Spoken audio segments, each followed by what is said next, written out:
علیکم ورحمۃ اللہ وبرکاتہ. قانون مراعات اختلاف نن به موږ پر دا ان شاء الله بحث کوو چې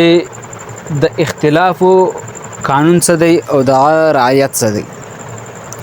یعنی د یو ملا له د بل ملا سره په مسله کې اختلاف سو د دې لپاره قانون څه دی او خو یې څه دی اسلام مستر چی شرع شي. په دې باره کې کوم اول د پیغمبر علیه الصلاۃ والسلام حدیث راواخلو. اغا پیغمبر علیه الصلاۃ والسلام یو روایت شرازی فرمایي اختلاف امتی رحمه. زما د امت اختلاف رحمت ته. اختلاف دا معنی یو بل بل مخالف وي، یو بل بل الټا وي، د یو او د بل په منځ کې به تضاد وي، یو به جائز بولی بل به ناجائز بولی، یو به فرض بولی بل به مستحب بولی. نو دا یو سیدا نبی علیہ الصلوۃ والسلام روایت شرازی دای فرمایي سزما د امت د پاره د اختلاف د علماو لازمه د امت د رحمت دی. دا مولا علی قاری رحمت الله علیه امرا نقل کړی دي، امام سیوطی امرا نقل کړی دي، امام شاطبی امرا نقل کړی دي، نور علما هم د خپل احادیث په کتاب کې را نقل کړی دي. خو چون کې د وجدیدا لواجی ځاخل یا د زائد کمت لواجی ما ګډ ونه لیکل. اوس خبر ده سه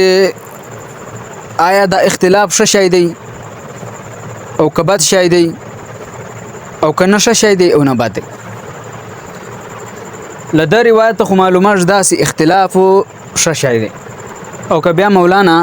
مناظر احسن گیلانی رحمت الله علیه لداسې نور علما امام سیوطی رحمت الله علیه شاطبی رحمت الله علیه دغه وبوري د یوایس د امت د بقایا د پاره د امت د بقا د پاره اختلاف ضروری شای دی سی علما به اختلاف کوي. د دې وجه دا کېدای شي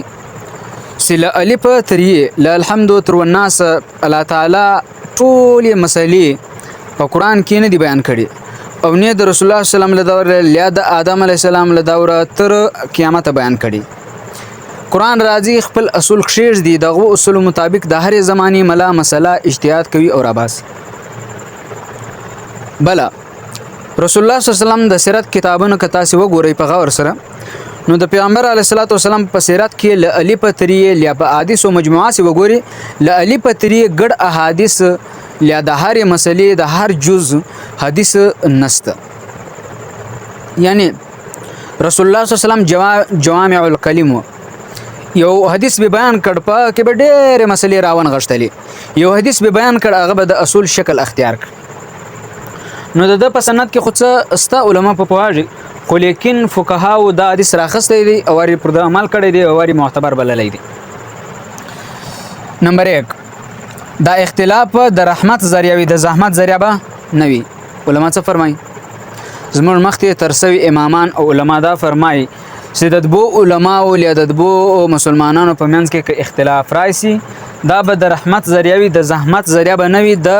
فرقواریت ذریعہ به نه وي، د ټولۍ ذریعہ به نه وي او د نفرت ذریعہ به نه وي. اوس کوم په معاشره کې وګورو یو ملا مسله یو رنگ بیان کی ابل بل رنگ بیان کی، دا یو ملا ابل نه برداشت وي، دا بل ملا ابل نه برداشت وي. بیا که د ابل ملا مقتدی وي ابل مقتدی نه برداشت وي او که د ابل مقتدی ابل نه برداشت وي. نو دا ټکه په موږ لیدلې ده. دا وجه دا د سیمور د اسلام له اصول نه خبر یو. نو موږ دین زده کړی نه دی،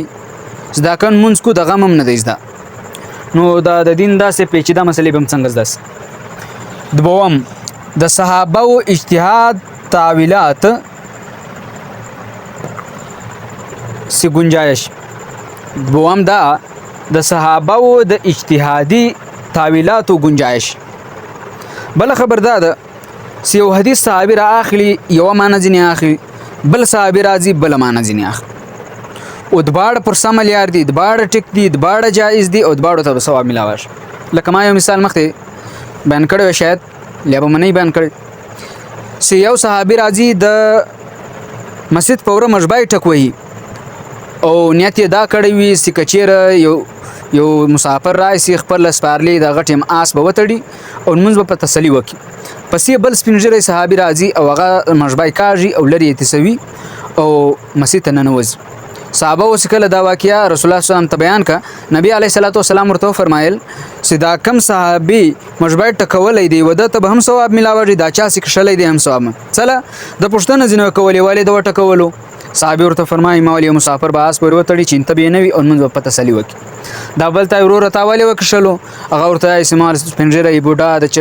بغیر وړوند ګډ روان وي او بیراګي لپاره په وځي په مخه بوښني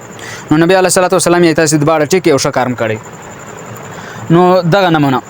نم دریام دغه اختلاف اجتهادي کا جایزه د اختلاف اجتهادي جایزه یعنی کومه مسله کې د علماو یا د مسلمانانو یا د عوامو اختلاف دی نو د اجتهادي جایزه موږ واخلو موږ بدن ځکه لور ساجو چې د بل ملا باندې بټوک نه لګو د درای ودته مبارک ستارای وتا ته مبارک زمارای و ماته مبارک او ستارای وتا ته مبارک نو ته خو هم سدا مسله کې له قران او حدیث به کې زبي هم د قران او حدیث کم د قران سکم علما په پوهاږي چې د قران یو ټکی وي او د هغه د به درې څلور پنځه معنی یو عالم راضي یو معنی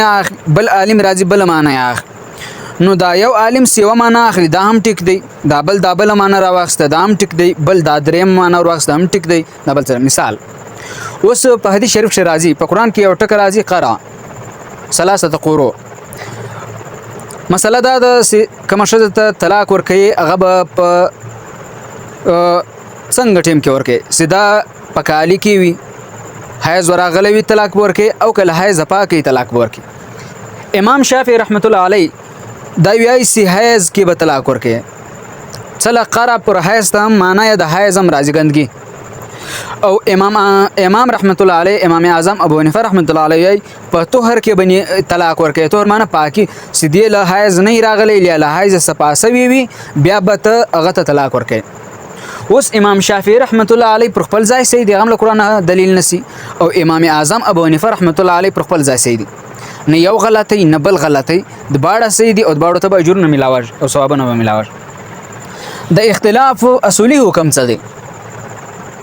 د اختلاف پلان کا اختلاف پیدا کوي پلان کا اختلاف کی او په هر مسله کې اختلاف رحمت ہے تا تمام وخت یو روایت بیان کړ اختلاف رحمت دی پدې کې پر اخر راځي پدې کې وسعت راځي یو غریب تبه یو شی ته جایز وي ابل بنا جایز ورته وي ابل بستاول نه سپل رسول پر دا جایز روانس او دا ابل به جایز نه سپل رسول دا تاسو ناجایز ول بیان کړي د پتا پسې روانس انسانان خو ګډ په یو قسم نه دي نو پدې کې وسعت پیدا کړي زحمت نه پیدا کړي رحمت پیدا واجد جایز اور اجتهادي طور پر ضروري اوس ګور دا اختلاف خو جایز خدای خو که اجتهادي سي د یو داسې مسله وي یو داسې روایت وي یو داسې آیات وي یو داسې نص وي یا داسې آیات وي چې د هغه یو نه بلکې ډېرې معنی وي نو بیا به د هغه اجتهادي کوشش پسې کول او د هغه معنی له ځان رسول دا پر تاسو ضروری دي اوس تب د خپل اجتهاد په ذریعہ یوونځ کې له ځان ورسه زبي بل ځکه له ورسوم تم ټکی زم ټکی نو د باړه غلطی دی نسی څلور سره مذهب ځکه جایز